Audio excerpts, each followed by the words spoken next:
So here we can see two thermometers measuring temperature in degrees, and we need to find the difference between them. So for this first one, we can see that the temperature is -5 degrees, and the temperature for this second one is 3 degrees.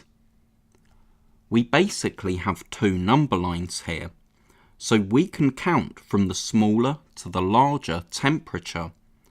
And because we made 8 jumps, we get 8 degrees. But rather than counting in ones, let's learn a quicker method. For this question, we need to find the difference between -5 and 3.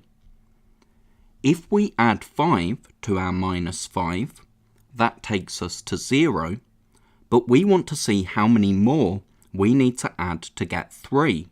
So we need to add 3 more.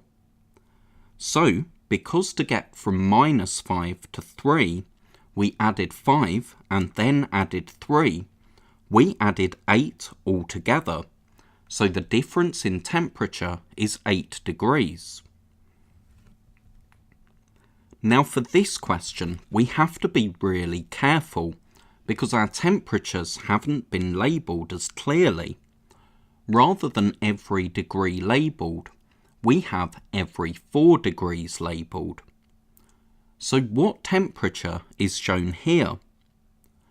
Well, for this first one, because we have half of this bar shaded, we need the number in the middle of -12 and -8.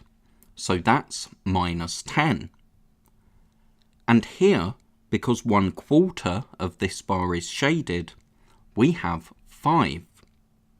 So what is the difference in temperature between -10 and 5 degrees?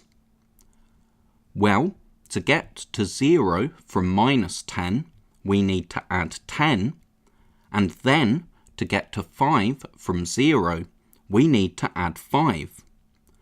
So to get from -10 to 5, we added 15 altogether.